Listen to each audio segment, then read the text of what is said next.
Welcome back to Axon classes. आज के इस वीडियो लेक्चर में हम डिस्कस करने वाले हैं अबाउट टैक्सोनॉमिक कैटेगरीज। जैसा कि हम सभी को पता है कि जो हमारी जो टोटल बायोडाइवर्सिटी है वो है अप्रोक्सीमेटली 1.7 टू 1.8 मिलियन स्पीशीज़। अब इतनी ज़्यादा बायोडाइवर्सिटी है तो अगर हम इस बायोडाइवर्सिटी को आसानी से समझना चाहते हैं या फिर हम इजीली इनको स्टडी करना चाहते हैं तो हमारे लिए एक बहुत इंपॉर्टेंट पैरामीटर बन जाता है कि हम अपनी बायोडाइवर्सिटी को क्लासीफाई कर दें into the various convenient categories. इस चीज़ के लिए हमने क्या किया, जितने भी नॉन ऑर्गेनिज्म हैं उन्हें 7 ऑब्लिगेट कैटेगरीज के अंदर क्लासीफाई कर दिया। That is species, genus, family, order, class, phylum और डिवीजन एंड किंगडम। यहाँ ये बात ध्यान रखने वाली है कि जब हम प्लांट का क्लासिफिकेशन करेंगे उस केस में हम यूज़ करेंगे डिवीजन का, और जब हम एनिमल का क्लासिफिकेशन करेंगे उस केस में हम यूज़ करेंगे फाइलम का। ठीक है, तो हमारे पास ये क्या निकल के आई, हमारी ये 7 ऑब्लिगेट कैटेगरीज हैं। अब बात आती है कि सर ऑब्लिगेट कैटेगरीज हैं, इसका मतलब कुछ अदर कैटेगरीज भी होंगी। यस, उन कैटेगरीज को हम कहते हैं इंटरमीडिएट कैटेगरीज। Intermediate categories.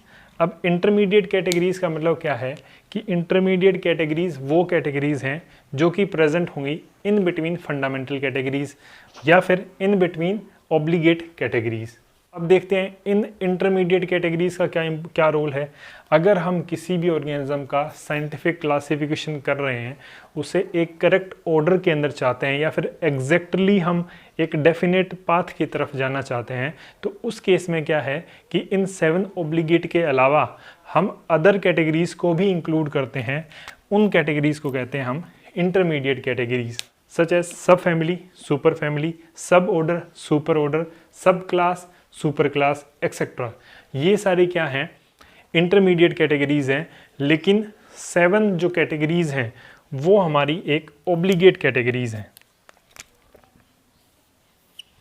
ठीक है, नेक्स्ट हम बात करते हैं कि जो ये सिस्टम ऑफ क्लासिफिकेशन है, ये सिस्टम ऑफ द क्लासिफिकेशन का बेसिस क्या है, या फिर हम ऑर्गेनिज्म को क्लासीफाई तो कर रहे हैं इनटू 7 ऑब्लिगेट कैटेगरीज, लेकिन इन कैटेगरीज का कोई एक साइंटिफिक बेसिस भी तो होगा कि जिस बेसिस पे हम ये क्लासिफिकेशन कर रहे हैं वो बेसिस है, दैट इज़ कैरेक्टर्स। हम क्या करते हैं, किसी भी ऑर्गेनिज्म के डिफरेंट कैरेक्टर्स को स्टडी करते हैं और उन कैरेक्टर्स के बेसिस पे हम क्या करेंगे, उस ऑर्गेनिज्म को क्लासीफाई कर देंगे इनटू 7 ऑब्लिगेट कैटेगरीज। अब देखते हैं एक एग्जांपल। सपोज मैं कहता हूँ मैंने किसी ऑर्गेनिज्म को देखा जिसके पास 3 पेयर ऑफ जॉइंटेड लेग्स थे, तो आपके दिमाग में इमीडिएटली बात क्या आ गई कि that organism belongs to phylum Arthropoda and class Insecta. तो ये जो फाइलम हमने देखा that is Arthropoda and class Insecta, यानी फाइलम और क्लास, ये क्या हैं, 7 ऑब्लिगेट कैटेगरीज में से ही 2 कैटेगरीज हैं जो कि हमें क्या करती है, क्लासिफिकेशन के प्रोसेस को आसान बनाने में हेल्प करती है। नेक्स्ट बात करते हैं, ये क्लासिफिकेशन जो किया जाता है वो किया जाता है, हमने देख लिया कैरेक्टर्स के बेसिस पे, और अब देखा जाता है कि इन कैरेक्टर्स में कितनी सिमिलरिटी हैं, कितनी डिसिमिलरिटी हैं। हम कंसिडर करते हैं 3 ऑर्गेनिज्म को, ए, बी एंड सी। हम क्या देखते हैं, ए और बी के बीच में 10 कैरेक्टर्स को हम कंसिडरेशन में ले रहे हैं। ए और बी के बीच में जो सिमिलरिटी है वो है 8 कैरेक्टर्स की, यानी ए और बी के 8 कैरेक्टर्स सिमिलर हैं, जबकि बी और सी के जो कैरेक्टर्स हैं वो सिर्फ 4 कैरेक्टर्स सिमिलर हैं। या फिर हम क्या कह सकते हैं कि ए एंड बी के बीच में जो सिमिलरिटी है वो है 8 आउट ऑफ 10 कैरेक्टर्स, जबकि बी एंड सी के बीच में सिमिलरिटी है 4 कैरेक्टर्स की आउट ऑफ 10 कैरेक्टर्स। तो हम क्या करेंगे, ए और बी को एक कैटेगरी के अंदर रख देंगे, यानी बेस अपॉन देयर सिमिलरिटी। वहीं हमने बी एंड सी को या फिर ए और सी को हमने एक अलग कैटेगरी के अंदर रख दिया बेस अपॉन डिसिमिलरिटी।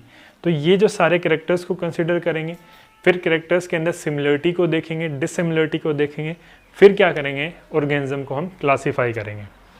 अब नेक्स्ट बात करते हैं, that is classification involves hierarchy of the step. Hierarchy का मतलब होता है लेवल। लेवल का मतलब क्या है कि जो क्लासिफिकेशन का जो सिस्टम है उसके अंदर हम ऑर्गेनिज्म को क्लासीफाई करते हैं from lowest level to the highest level. Next बात करते हैं, each category represent a unit of the classification, rank और टैक्सोन। जैसा हम यहाँ देख पा रहे हैं कि जो species, genus, family, order, class, phylum और डिवीजन एंड किंगडम, ये सभी जो कैटेगरीज हैं ये रिप्रेजेंट करती हैं एक यूनिट ऑफ क्लासिफिकेशन को, या फिर रैंक को, या फिर एक टैक्सोन को। ठीक है, अब इस लाइन को समझने के लिए, that is from lowest to highest, हम एग्जांपल लेते हैं हमारा किसका, एनिमल्स का। ठीक है, जैसे हम मूव करते हैं from species to kingdom, that is species is the lowest category and kingdom is the highest category. यानी जब हम स्पीशीज से किंगडम मूव करेंगे वैसे वैसे हमारी बीच में जो सिमिलरिटीज़ हैं वो क्या होती जाएंगी, डिक्रीज होती जाएंगी, और हम क्या कह सकते हैं, डिसिमिलरिटीज़ इंक्रीज होती जाएंगी।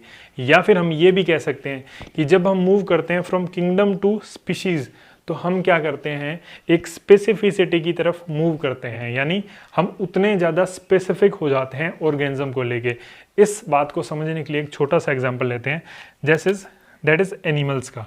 5 kingdom system of the classification के अंदर हमने जितने भी ऑर्गेनिज्म हैं उनको 5 कन्वीनियंट किंगडम्स के अंदर रखा, that is Monera, protista, fungi, plants and animals. अब जो एनिमल्स हैं उसके अंदर क्या आ जाएगा, उसके अंदर सभी ऑर्गेनिजम्स आ जाएंगे from Porifera to chordates. Porifera to chordates मतलब क्या है कि ये पोरीफेरा से लेके कोर्डेट्स तक जितने भी ऑर्गेनिज्म हैं ये सारे बिलोंग्स करते हैं टू द किंगडम एनिमिलिया। तो मतलब क्या है, जो स्पीशीज़ हैं उसके अंदर मैक्सिमम सिमिलरिटी है। फॉर एग्जांपल ह्यूमंस की कैटेगरी की बात करें तो ह्यूमन आपस में बहुत ज़्यादा सिमिलर हैं।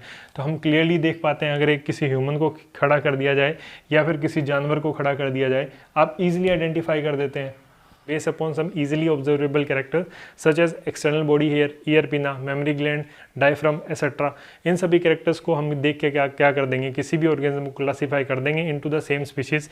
या फिर क्या कह सकते हैं कि स्पीशीज वो कैटेगरी है जिसके अंदर मैक्सिमम सिमिलरिटी प्रेजेंट है, और जो किंगडम वो कैटेगरी है जिसके अंदर मिनिमम सिमिलरिटी प्रेजेंट है या फिर मैक्सिमम डिसिमिलरिटी प्रेजेंट है। ठीक है, if you like the video then please do hit the like button and subscribe to our channel for more updates. Thank you so much.